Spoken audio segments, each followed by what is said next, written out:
Everyone, I am Seema and today we will do second part of unit 4, that is organic reactions. We will do quick revision. Substitution सबसे पहला topic है substitution reactions. Substitution reactions क्या होती है? जिसमें कोई atom या फिर group of atoms are being replaced with another atom और ग्रुप ऑफ एटम, उनको बोलते हैं हम सब्सटीट्यूशन रिएक्शन। सब्सटीट्यूशन रिएक्शन आगे दो तरह से डिवाइडेड होती है, further divided into two categories, nucleophilic substitution reaction और इलेक्ट्रोफिलिक सब्सटीट्यूशन रिएक्शन। नाम से ही जैसे पता चल रहा है कि न्यूक्लियोफिलिक सब्सटीट्यूशन रिएक्शन कौन सी होती है, जिसमें जो न्यूक्लियोफाइल है वो अटैक करता है, जिसमें न्यूक्लियोफाइल अटैक करता है और लिविंग ग्रुप लीव करता है।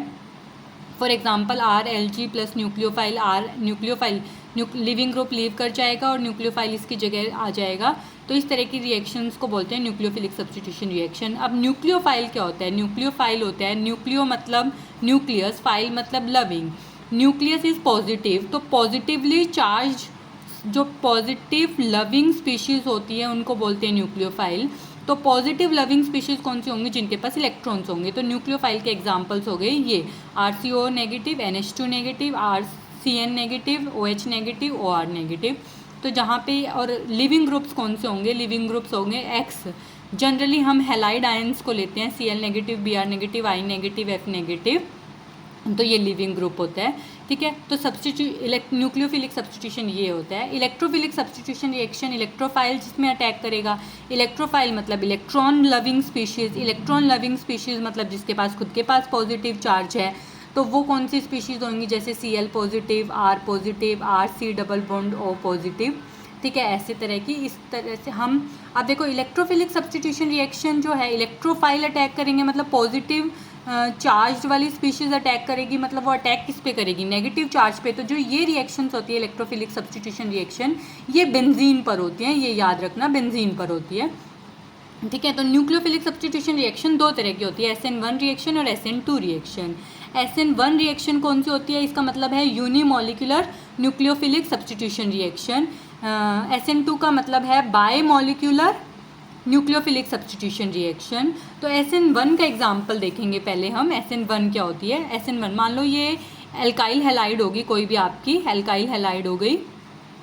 ये R1 R2 R3 कुड भी हाइड्रोजन CH3 कोई भी ग्रुप हो सकता है और ये leaving group is halide ion, ठीक है। उसके बाद न्यूक्लियोफाइल अटैक करेगा। SN1 रिएक्शंस में क्या होता है? SN1 रिएक्शंस में सबसे पहले ये लिविंग ग्रुप लीव करता है, लिविंग ग्रुप लीव कर जाएगा और पॉजिटिव चार्ज आ जाएगा। ये स्लो स्टेप होता है, इसमें कार्बोकेटाइन फॉर्मेशन होता है, ठीक है। लिविंग ग्रुप लीव करेगा, ये स्लो स्टेप होता है। तो जो रेट होता है हमारा इस रिएक्शन का वो स्लो स्टेप पे डिपेंड करता है। तो that is directly proportional to alkyl halide की कॉन्सेंट्रेशन, एल्काइल हैलाइड की कॉन्सेंट्रेशन पे डिपेंड करता है। तो एक, क्योंकि ये सिर्फ एक उस पर एल्काइल हैलाइड की कॉन्सेंट्रेशन पर डिपेंड करता है, इसलिए इसको बोलते हैं यूनिमोलिकुलर सब्सटीट्यूशन रिएक्शन।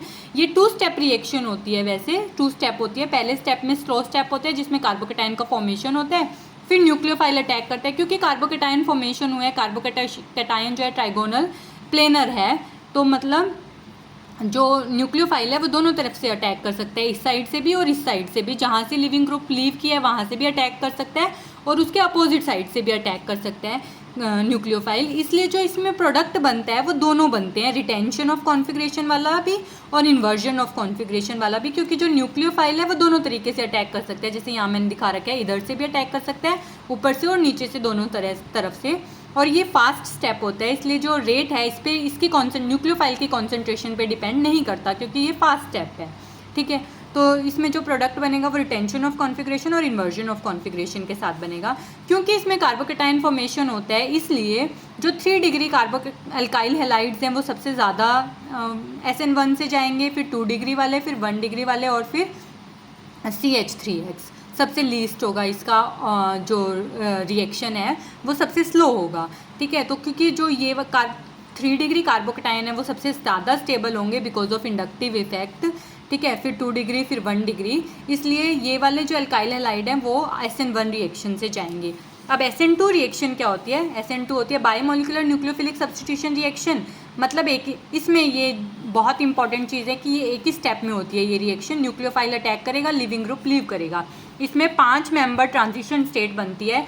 जैसे जैसे न्यूक्लियोफाइल अटैक करना शुरू करेगा, इसका बॉन्ड बनना शुरू होगा। लिविंग ग्रुप का ये वाला जो बॉन्ड है ये वीक होता जाएगा, ठीक है। तो लिविंग ग्रुप का जो बॉन्ड है वो वीक होता जाएगा, ठीक है। तो एक स्टेप में ही होगा, जैसे ही लिविंग न्यूक्लियोफाइल अटैक करेगा, इसका बॉन्ड बनेगा, इसका बॉन्ड ब्रेक हो जाएगा। एक स्टेप में ये रिएक्शन होगी।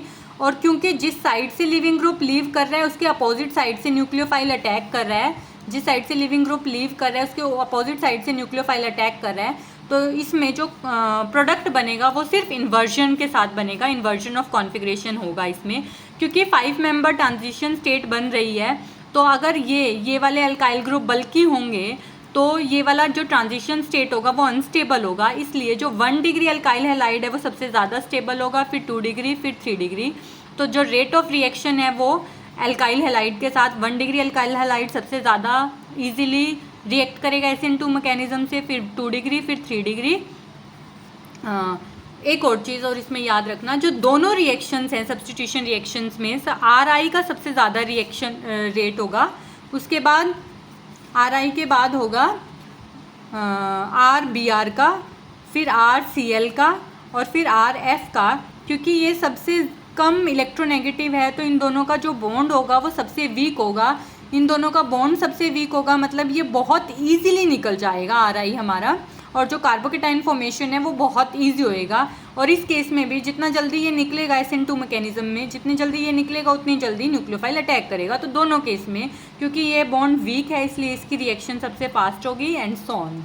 तो ये ऑर्डर फॉलो होगा दोनों रिएक्शंस में, SN1 में भी और SN2 में भी, ठीक है। Next is electrophilic substitution reaction. जैसे मैंने बताया था कि इलेक्ट्रोफाइल है मतलब पॉजिटिव चार्ज होगा उसके पास, तो वो नेगेटिव मतलब जिसके पास इलेक्ट्रॉनिक डेंसिटी होगी उस पर अटैक करेगा। तो मैंने आपको अभी बताया था कि बेंजीन पे अटैक करेंगे इलेक्ट्रोफिलिक सब्स्टिट्यूशन रिएक्शंस। तो इलेक्ट्रोफिलिक सब्स्टिट्यूशन रिएक्शंस में क्या होगा, इलेक्ट्रोफाइल अटैक करेगा और हाइड्रोजन एटम रिप्लेस हो जाएगा इलेक्ट्रोफाइल से। तो 5 तरह की ये रिएक्शंस होती हैं, halogenation reaction, nitration, sulphonation, Friedel craft alkylation, Friedel craft acylation. अब इसमें जो बात ध्यान रखनी है वो ये है, जो स्टेप 1 है वो इन सब रिएक्शंस में डिफरेंट होता है। जिसमें हम स्टेप 1 होता है जनरेशन ऑफ इलेक्ट्रोफाइल जनरेट होता है, जिसमें वो स्टेप सब में डिफरेंट होता है, बाकी के सारे स्टेप सेम होते हैं। तो जनरेशन ऑफ इलेक्ट्रोफाइल हम देख लेते हैं। हेलोजनेशन में क्या होगा, AlCl3 और Cl2, यहाँ पे AlCl3 और Cl2 रिएक्ट करेंगे बेंजीन के साथ। लेकिन फर्स्ट स्टेप क्या होगा, जनरेशन ऑफ इलेक्ट्रोफाइल, तो AlCl3 plus Cl2 will give AlCl4 negative plus Cl positive. तो ये इलेक्ट्रोफाइल हो गया हमारा हेलोजनेशन रिएक्शन में। नाइट्रेशन में क्या होगा, सल्फ्यूरिक एसिड और नाइट्रिक एसिड रिएक्ट करेंगे और NO2 पॉजिटिव बनेगा, HSO4 नेगेटिव और H2O। This are very important reaction. तो ये हमारा इलेक्ट्रोफाइल हो गया। अगर और कुछ याद ना रहे तो इलेक्ट्रोफाइल कौन सा होगा ये ज़रूर याद रखना कि इसमें Cl पॉजिटिव होगा, इसमें NO2 पॉजिटिव होगा, NO2 होगा इसमें, ठीक है। H2SO4 प्लस SO3 में क्या होगा, SO3H पॉजिटिव होगा, ये इलेक्ट्रोफाइल होगा।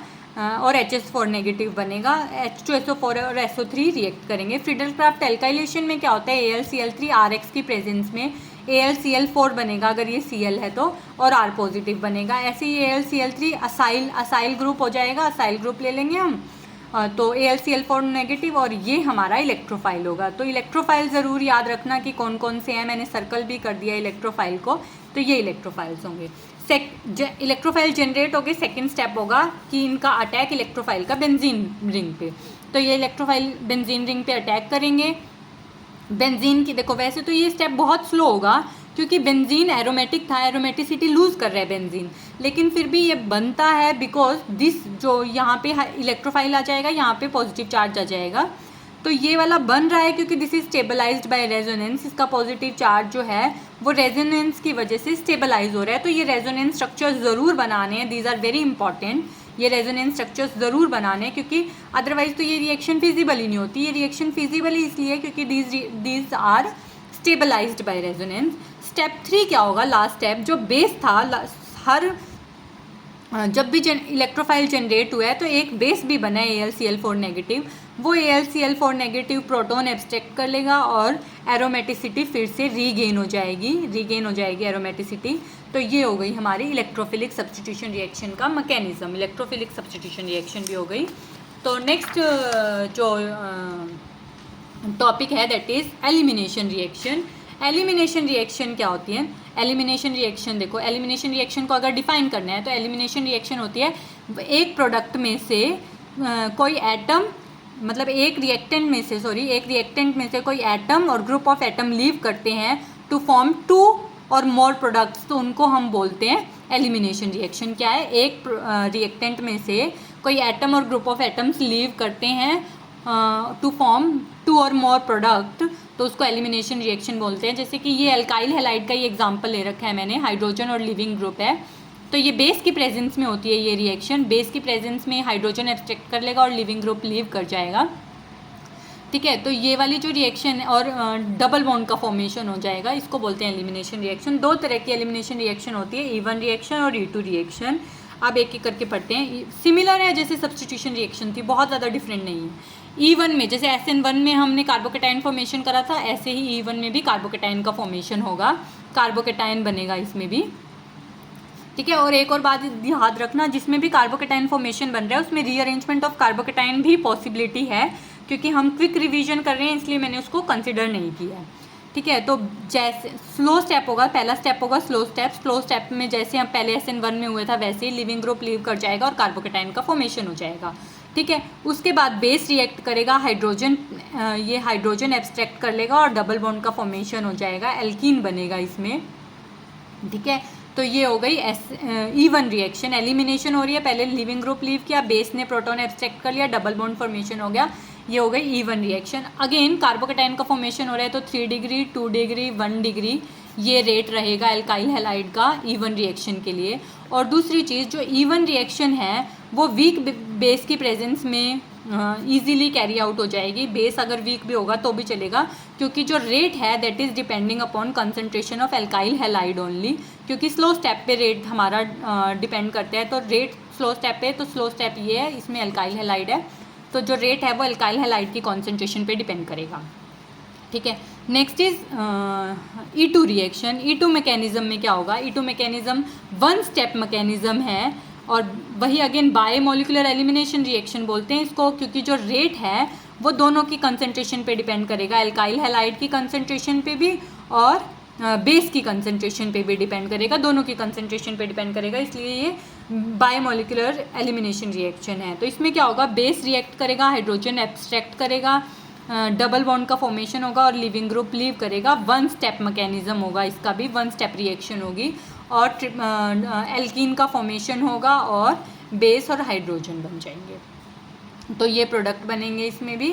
अगेन इसका अगर हमें करना हो तो जो रेट इस पे दोनों पे डिपेंड करेगा और जो ऑर्डर होगा that would be 1 degree 2 degree 3 degree, ठीक है। और जो क्योंकि एक ही स्टेप में रिएक्शन हो रही है तो जितना ज़्यादा इसका जो रेट है इसका रेट भी 3 degree 1 degree 3 degree 2 degree 1 degree होगा। जितनी ज़्यादा स्टीरिक हिंड्रेंस होगी उतनी ही जल्दी ये रिएक्शन प्रोसीड करेगी, उतनी जल्दी बेस प्रोटॉन एब्स्ट्रैक्ट करेगा और लीव करेगा ये।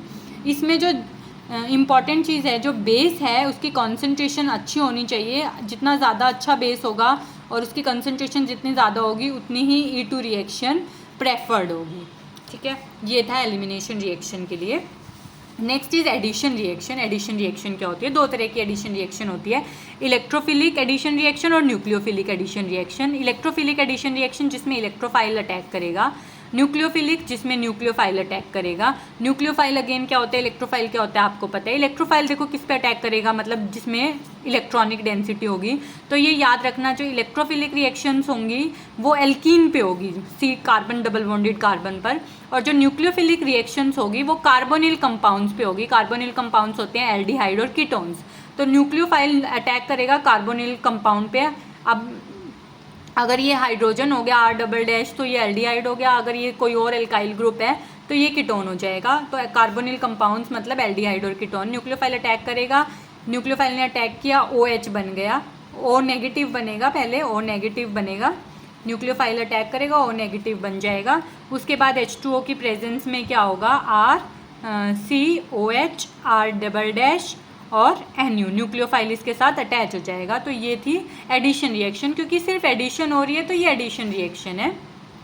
ठीक है, अब इसका एक और एग्जाम्पल ले लेते हैं हम न्यूक्लियोफिलिक एडिशन रिएक्शन का। ये है सबसे अच्छा एग्जाम्पल है न्यूक्लियोफिलिक एडिशन रिएक्शंस का। न्यूक्लियोफिलिक एडिशन रिएक्शंस का सबसे अच्छा एग्जाम्पल है ये कार्बोनिल कंपाउंड्स पे ग्रिग्नार्ड रिएजेंट का अटैक। ग्रिग्नार्ड रिएजेंट का एक एग्जाम्पल कर लेना, कोई भी जो भी आपको इजी लगे। मेरे को ये इजी लगता है RMgX का एडिशन। तो ये R हो जाएगा, O के साथ MgX लग जाएगा। वाटर के प्रेजेंस में क्या होगा, ये सीधा ऐसे अटैक हो जाएगा, बिल्कुल ईजी है। वाटर के प्रेजेंस में यहाँ पे MgOHX बन जाएगा और ये रिमूव हो जाएगा और OH बन जाएगा, अल्कोहल बन जाएगा बेसिकली। ठीक है, कीटोन से अल्कोहल बनेगा ग्रिग्नार्ड रिएजेंट की हेल्प से। ठीक है, तो ये तो थी इलेक्ट्रोफिलिक एडिशन रिएक्शन। अब न्यूक्लियोफिलिक एडिशन रिएक्शंस भी कितने टाइप की होती है, ये 3 टाइप की बेसिकली हम करते हैं। एक तो हाइड्रोजन का एडिशन, एक हेलोजन का एडिशन और एक ये क्या है HX अनसिमेट्रिकल रिएजेंट का एडिशन। अनसिमेट्रिकल रिएजेंट का एडिशन तो हाइड्रोजन का एडिशन देखो, जो C double bond C carbon पे हाइड्रोजन का एडिशन कर दोगे, कुछ भी नहीं है, दोनों पे हाइड्रोजन हाइड्रोजन लग जाएगा। X2 का एडिशन कर दोगे कार्बन डबल बॉन्डेड पे, तो आपको पता है C डबल बॉन्ड C अगर X2 के साथ रिएक्शन करता है तो पहले एक साइक्लोब्रोमोनियम आयन बनता है, जैसे ये अगर ब्रोमीन है ये, ब्रोमीन है ये, तो ये Br पॉजिटिव ऐसे बन जाएगा। फिर जो सेकंड Br नेगेटिव आएगा वो यहाँ से ऐसे आएगा और Br इधर। तो दोनों कार्बन एटम्स पे जो C double bonded C carbon atom, दोनों पे ब्रोमीन ब्रोमीन लगेगा। लेकिन रिएक्शन कैसे होएगी, पहले ब्रोमोनियम आयन बनेगा, फिर Br नेगेटिव एक कार्बन से अटैक करेगा और दूसरे कार्बन पर ये वाला Br अटैच हो जाएगा। जो इम्पॉर्टेंट चीज़ है वो ये है अनसिमेट्रिकल रिएजेंट की एडिशन। अगर अनसिमेट्रिकल एल्कीन पे अनसिमेट्रिकल मतलब जो carbon double bonded carbon atom है उस पर जो number of hydrogen atoms attached हैं अगर वो डिफरेंट होते हैं तो उसको अनसिमेट्रिकल एल्कीन बोलते हैं। अगर अनसिमेट्रिकल एल्कीन पे हम अनसिमेट्रिकल रिएजेंट का अटैक कराएं जिसमें दोनों जो स्पीशीज़ हैं वो डिफरेंट है, तो 2 तरह के प्रोडक्ट्स पॉसिबल हैं कि एक कार्बन जिस पे ज़्यादा नंबर ऑफ हाइड्रोजन एटम्स है उसके साथ Br लग जाए, जिस पे कम है उसके साथ Br लग जाए। तो ये कौन सा मेजर प्रोडक्ट बनेगा, ये वाला बनेगा, हमें पता है major product, that is told by Markovnikov's rule. Markovnikov's rule क्या कहता है, जो अनसिमेट्रिकल रिएजेंट है उसका जो नेगेटिव पार्ट है जैसे इसमें Br नेगेटिव है, that is attached to carbon atom having less number of hydrogen atoms, जिसमें हाइड्रोजन एटम्स कम है carbon double bonded carbon atom में, जिसमें लेस नंबर ऑफ हाइड्रोजन है। जैसे इसमें 1 हाइड्रोजन है, इसमें 2 हैं, तो इससे हमारा ये नेगेटिव स्पीशीज़ अटैच होगी Br नेगेटिव। तो ये कहता है मार्कोनिकॉफ्स रूल। ये आया क्यों, क्योंकि कार्बोकेटाइन फॉर्मेशन होता है, और कार्बोकेटाइन फॉर्मेशन होता है तो कार्बोकेटाइन ये वाला स्टेबल होता है बच्चों, ये वाला पहला जो स्टेप होता है इस रिएक्शन का वो होता है कार्बोकेटाइन फॉर्मेशन। तो कार्बोकेटाइन फॉर्मेशन ये होगा, ये भी कार्बोकेटाइन बनेगा हमारे पास और ये कार्बोकेटाइन भी बनेगा जब रिएक्शन होगी। तो इसके साथ जब रिएक्शन होगी HBr की तो पहले H पॉजिटिव अटैक करेगा इस पे ऐसे, तो कार्बोकेटाइन 2 बनेंगे, ये वाला और ये वाला, क्योंकि ये वाला ज़्यादा स्टेबल है 2 डिग्री है, ये 1 डिग्री है, ये ज़्यादा स्टेबल है इसलिए Br नेगेटिव इस पे ज़्यादा अटैक करेगा, इसलिए ये मेजर प्रोडक्ट बनेगा। ये मार्कोनिकॉफ्स रूल कहता है। मार्कोनिकॉफ्स रूल डायरेक्टली बता देता है कि negative part less number of hydrogen atoms होंगे जिस कार्बन पर उस पर अटैक करेगा। ठीक है, तो ये डायरेक्टली बताता है। नेक्स्ट इज ऑक्सीडेशन और रिडक्शन रिएक्शंस। ऑक्सीडेशन और रिडक्शन रिएक्शंस को हम कैसे डिफाइन कर सकते हैं। ऑक्सीडेशन रिएक्शंस होती है बच्चों एडिशन ऑफ हाइड्रोजन या फिर रिमूवल ऑफ ऑक्सीजन।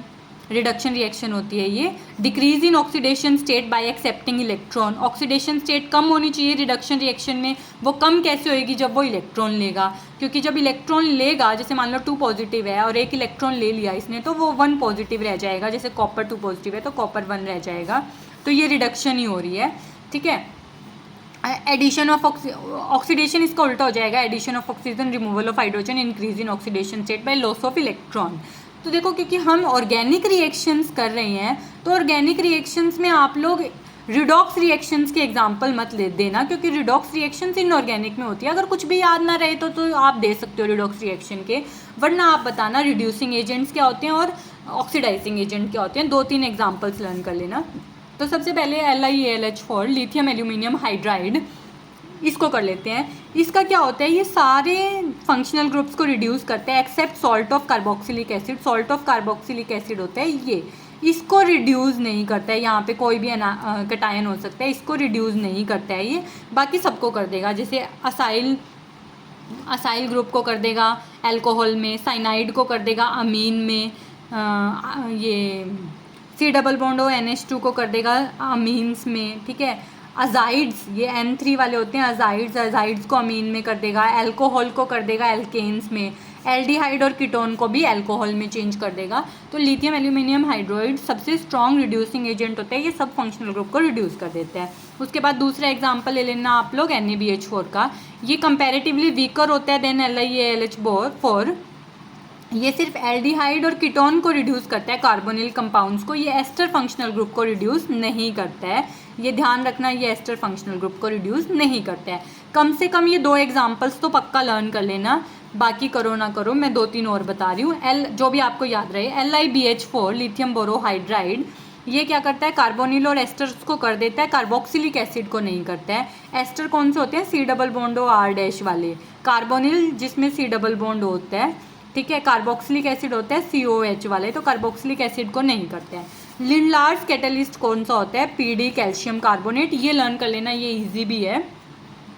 R- ये ट्रिपल बॉन्ड है, एल्काइन है, ये एल्काइन को रिड्यूस करेगा, ये एल्कीन में करेगा और सिस एल्कीन बनेगी, ये याद रखना। जो लिंडलार्स कैटलिस्ट का जो मेन यूज़ होता है वो इसलिए होता है कि ये सिस एल्कीन बनाता है।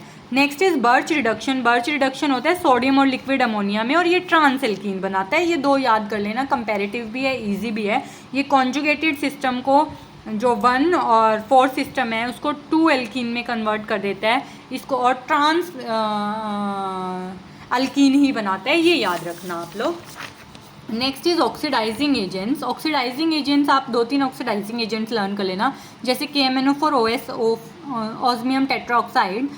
ये बेस की प्रेजेंस में सिन एडिशन करते हैं। सिन एडिशन का मतलब है बच्चों, दोनों OH ग्रुप जो अटैच हुए हैं वो एक साइड पे लगे हैं, 1 साइड पे लगे हैं, तो इसलिए इसको सिन एडिशन बोलते हैं, ठीक है। तो ये एल्कीन है हमारे पास, KMnO4 की प्रेजेंस में OH ग्रुप लग जाएगा, ठीक है।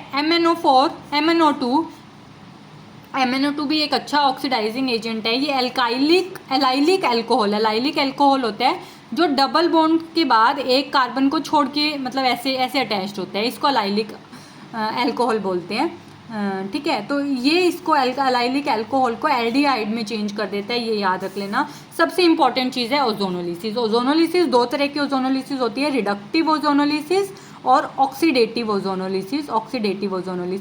रिडक्टिव ओजोनोलिसिस होती है O3 की प्रेजेंस में और Me2S की प्रेजेंस में, या ZnS लिख देना, एक ही बात है। ऑक्सीडेटिव ओजोनोलिसिस होती है O3 और H2O2 की प्रेजेंस में। तो क्या होता है, जब ये वाला बॉन्ड ब्रेक हो जाएगा, डबल बॉन्ड होगा, ट्रिपल बॉन्ड होगा, तो देखो हाइड्रोजन है इसके साथ और एक कार्बन है, तो CHO, सिर्फ जहाँ पे ये टूटा है वहाँ पे O लगेगा। इन केस ऑफ रिडक्टिव में फर्दर ऑक्सीडेशन नहीं होगी। लेकिन जो ऑक्सीडेटिव जिसमें H2O2 है, तो इसलिए यहाँ पे CHO ग्रुप आ गए दोनों जगह पे, लेकिन इस कार्बन पे और इस कार्बन पे, लेकिन इसमें COH और COH क्योंकि फर्दर ऑक्सीडेशन हो जाती है because of presence of H2O2। तो ये याद रखना, इसमें एसिड ग्रुप होता है और इसमें एल्डिहाइड ग्रुप होता है। तो ये एग्जाम्पल लर्न कर लेना, ऑक्सीडेटिव और रिडक्टिव ओजोनोलिसिस, और क्या क्या रिएजेंट हम यूज़ करते हैं ये ज़रूर ध्यान रखना कि H2O2 यूज़ करते हैं, इसमें Me2S यूज़ करते हैं। नेक्स्ट इज साइक्लाइजेशन और जो रिंग ओपनिंग है, इसमें देखो, इसमें क्या होता है, कॉन्जुगेटेड डाइन सिस्टम होता है। कॉन्जुगेटेड डाइन मतलब अल्टरनेट कॉन्जुगेटेड डाइन्स है, और उससे साइक्लिक फॉर्म बन जाए तो उसको तो रिंग क्लोजिंग रिएक्शन बोलते हैं, और इसका जो रिवर्स होता है वो रिंग ओपनिंग रिएक्शन होता है। इसमें जो चीज़ें याद रखनी है वो बता रही हूँ। एक होता है कॉन रोटेशन होता है, और एक होता है डिस रोटेशन। जो ये रिएक्शन प्रोसीड करती है वो 2 तरीके से प्रोसीड कर सकती है, कॉन रोटेशन से और डिस रोटेशन से। कॉन रोटेशन होती है जो एंड कार्बन्स की जो लॉब्स होती हैं, अगर उनको हम सेम डायरेक्शन में रोटेट करते हैं, इधर क्लॉकवाइज और एंटी क्लॉकवाइज, और प्रोडक्ट फॉर्म होता है, तो उसे कॉन रोटेशन बोलते हैं। और डिस रोटेशन क्या होता है, जिसमें एक लॉब क्लॉकवाइज रोटेट करती है, दूसरी एंटी क्लॉकवाइज रोटेट करती है, उसको हम डिस रोटेशन बोलते हैं। ये जो एंड वाली कार्बन एटम्स हैं उनकी लॉब्स की बात कर रही हूँ मैं, जो ये एंड वाला कार्बन है इसकी लॉब्स की। अगर ये डिफरेंट डायरेक्शन में रोटेट करती हैं और फिर कंस्ट्रक्टिव ओवरलैपिंग हो रही होती है तो उसको हम डिस रोटेशन बोलते हैं। वो एक क्लॉकवाइज में और एक एंटी क्लॉकवाइज में। दो तरीके से ये रिएक्शन प्रोसीड करती है, थर्मली और फोटोकेमिकली। थर्मली का मतलब है हीटिंग से, इसको डेल्टा से रिप्रेजेंट करते हैं, और फोटोकेमिकली का मतलब है सनलाइट की प्रेजेंट में, जिसको हम एच न्यू के से रिप्रेजेंट करते हैं। दो तरीके से ये रिएक्शन होती है। नेक्स्ट जो मैंने आपको क्लास में बताया था लर्न करने के लिए, वो था कि जो 6 पाई इलेक्ट्रॉन सिस्टम होता है उसको अगर फोटोकेमिकली करते हैं तो वो कौन रोटेशन से पॉसिबल होता है, ये आपको याद रखना है। मैंने बोला था 6 पाई इलेक्ट्रॉन सिस्टम मतलब ये जो इलेक्ट्रॉन्स हैं ये 6 होने चाहिए रिंग ओपनिंग वाले में। ओपन स्ट्रक्चर में देखना, हमेशा ओपन स्ट्रक्चर में काउंट करना number of electrons, closed structure में मत करना, क्योंकि अगर इसमें देखोगे क्लोज स्ट्रक्चर में तो 2 और 2 4 है, लेकिन इसमें ये भी 6 पाई इलेक्ट्रॉन सिस्टम है। रिंग ओपनिंग के बाद देखना कि इसको ओपन करने के बाद कितने रिएक्ट बनते हैं। देखो रिंग ओपनिंग में और रिंग क्लोजिंग को भी अगर डिफाइन करना हो तो उसमें क्या होता है, रिंग ओपनिंग की बात करें तो एक सिग्मा बॉन्ड ब्रेक होता है, सिग्मा बॉन्ड ब्रेक होता है और उसकी जगह पाई बॉन्ड फॉर्मेशन होता है, तो उसको रिंग ओपनिंग रिएक्शन बोलते हैं। और रिंग क्लोजिंग रिएक्शन में क्या होगा, जो 2 पाई बॉन्ड बन रहे हैं, देखो पहले 3 पाई बॉन्ड थे अब 2 पाई बॉन्ड है, तो मतलब एक पाई बॉन्ड ब्रेक होता है और उसकी जगह सिग्मा बॉन्ड बनता है, तो उसको बोलते हैं हम रिंग क्लोजिंग रिएक्शन। तो डिफाइन करना हो इसको तो शॉर्ट नोट लिखना आएगा हमेशा साइक्लाइजेशन और इन पे आपके बीटेक वालों के लिए जनरली मैं बता रही हूँ जिनके लिए। तो आप सबसे पहले बता देना रिंग ओपनिंग रिएक्शन क्या होती है, फिर रिंग क्लोजिंग रिएक्शन, फिर कॉन रोटेशन, डिसरोटेशन, थर्मली होती है, फोटोकेमिकली होती है। फिर एक ये जो याद रखना है ये है 6 पाई इलेक्ट्रॉन सिस्टम के लिए अगर रिएक्शन फोटोकेमिकली हो रही है तो वो हमेशा कॉन रोटेशन से होगी, फोटो कॉन से लर्न कर लेना। और 6 पाई इलेक्ट्रॉन्स के लिए अब हम साइमल्टेनियसली कोई भी 2 चेंज कर सकते हैं, करने ही करने हैं 2 चेंज। अगर 6 पाई इलेक्ट्रॉन आपने फिक्स रख लिया तो ये भी चेंज होगा, मतलब ये थर्मली हम किससे डिनोट करते हैं, हीट से, डेल्टा से, और कॉन रोटेशन की जगह भी चेंज हो जाएगा, डिस रोटेशन से होगी रिएक्शन। ऐसे ही अगर ये आप सेम इसको चेंज कर देते हो 4 पाई इलेक्ट्रॉन सिस्टम, तो इसके साथ 2 और चीज़ें चेंज करो। यहाँ पे फोटोकेमिकल था, आपने एक चेंज कर दी, ये अगर आप सेम रखना चाहते हो फोटोकेमिकल तो ये चेंज करना पड़ेगा, तो मतलब डिस रोटेशन। ठीक है, ये आपने चेंज कर दिया 4 पाई इलेक्ट्रॉन। इसके रेफरेंस में बता रही हूँ बच्चों, ये वेरी इंपॉर्टेंट है, इसके रेफरेंस में बता रही हूँ कि 2 चेंज कर सकते हो। तो लास्ट है क्या, 4 पाई इलेक्ट्रॉन, ये चेंज कर दिया आपने, ये आपने पहले ही चेंज कर दिया था तो ये आपने सेम रखा था, इस बार इसको चेंज कर दो हीट। ठीक है, इसको भी चेंज कर दिया, इसको भी चेंज कर दिया, मतलब ये एज इट इज़ रहेगा, तो मतलब ये कॉन रोटेशन से होगा। ये बहुत इंपॉर्टेंट चीज़ है, ये बहुत अच्छे से आप लोग याद रखना, दिस इज़ वेरी इंपॉर्टेंट। इसके बेसिस पे आगे क्वेश्चन सॉल्व होते हैं। जैसे एक और चीज़ बताई थी इसके बेसिस पे मैंने आप लोगों को ये कि जो OCT, ODC, SCC, SGT ये याद रख लेना। ये जो बस वैसे ये छोड़ दो, this is more than sufficient, बस ये है, ये लर्न कर लेना। 1-2 एग्जाम्पल लर्न कर लेना आप लोग इसके, जैसे CH3 इसके साथ कोई भी एक कंडीशन लगा के कि कैसे रिएक्शन होगी, आप एक लर्न कर लेना। ठीक है, जो लास्ट टॉपिक है आपका इस यूनिट का, that is synthesis of most commonly used drug. आपको कोई भी एक ड्रग यूज़ करना है, आप एक ड्रग की सिंथेसिस कर लेना। एस्पिरिन की इजी लगती है तो एस्पिरिन की, पैरासीटामोल की इजी लगती है तो पैरासीटामोल की, तो हम एस्पिरिन की करेंगे। एस्पिरिन की मान लो ये सैलिसिलिक एसिड से हम लोग शुरू कर रहे हैं, वैसे आप लोग फिनॉल से भी शुरू कर सकते हो। फिनॉल के बाद आप फिनॉक्साइड बनाओगे NaOH की प्रेजेंस में, फिर उसके बाद कॉल्ब सिंथेसिस करके COH लेके आओगे और सैलिसिलिक एसिड फॉर्म हो जाएगा। वो लर्न करना है तो करो, लेकिन जो इम्पॉर्टेंट पार्ट है वो ये है, मैं ये करा रही हूँ। सैलिसिलिक एसिड ये होता है जिसमें COH और OH ग्रुप लगा होता है। ये है एसिटिक एनहाइड्राइड। एसिटिक एनहाइड्राइड की प्रेजेंस में और एसिटिक एसिड की प्रेजेंस में ये हाइड्रोजन की जगह ये ग्रुप आ जाता है C+CH3, जिसको बोलते हैं एसिटाइल सैलिसिलिक एसिड, जिसका कॉमन नेम है एस्पिरिन। एस्पिरिन कहाँ कहाँ यूज़ होती है, ब्लड थिनर की जगह यूज़ होती है, पेन किलर की जैसे यूज़ होती है, हेडेक हो रहा है तो यूज़ होती है, तो 2-3 आप यूजेस कर लेना। उसके बाद जो इंपॉर्टेंट चीज़ है वो मैकेनिज्म है, तो ये याद रखना, एसिटिक एनहाइड्राइड और एसिड के प्रेजेंस में ये हाइड्रोजन एटम हट जाएगा और इसकी जगह ये वाला ग्रुप लग जाएगा, एसिटाइल ग्रुप, इसलिए इसको एसिटाइल सैलिसिलिक एसिड बोलते हैं। ठीक है, मैकेनिज्म वेरी इंपॉर्टेंट। जो एसिटिक एसिड और एसिटिक एनहाइड्राइड है वो आपस में रिएक्ट करेंगे। जो ये इसका H पॉजिटिव है ये यहाँ लग जाएगा, OH पॉजिटिव बन जाएगा। इस कार्बन पर स्लाइटली नेगेटिव चार्ज आ जाएगा, ऑक्सीजन पर स्लाइटली पॉजिटिव चार्ज आ जाएगा जब ये हाइड्रोजन एब्स्ट्रैक्ट कर लेगा। ठीक है, और ये हाइड्रोजन इसने एब्स्ट्रैक्ट कर लिया, इसलिए CH3CO नेगेटिव एसीटेट आयन बन गया है। उसके बाद जो हमारा ये सैलिसिलिक एसिड है वो रिएक्ट करेगा इस स्पीशीज़ के साथ, और ऑक्सीजन ये यहाँ से ऐसे जाएगा, ऑक्सीजन यहाँ चला जाएगा। अगर इसको कंबाइन करोगे तो देखो OH हटा तो कुछ भी नहीं है यहाँ पे पॉजिटिव, और ये पूरा ग्रुप इसके साथ लग गया कार्बन के साथ क्या क्या है CH3, एक साइड OH और एक साइड ये वाला ग्रुप OCOCH3। मैंने इसको ऐसे लिख दिया OCOCH3। अब नेक्स्ट स्टेप में क्या होता है बच्चों, CH3CO नेगेटिव अटैक करेगा, ये वाला प्रोटॉन एब्स्ट्रैक्ट कर लेगा। ठीक है, प्रोटॉन एब्स्ट्रैक्ट कर लेगा तो हमारा जो रिएक्टेंट बनेगा वो ये ऐसे बन जाएगा OH CH3O CO CH3। अब क्योंकि एसिटिक एसिड तो बन नहीं गया क्योंकि प्रोटॉन एब्स्ट्रैक्ट कर लिया, तो CH3COH तो है ही हमारे रिएक्शन में, तो वो फिर से ये वाला ऑक्सीजन फिर से इसका प्रोटॉन एब्स्ट्रैक्ट कर लेगा।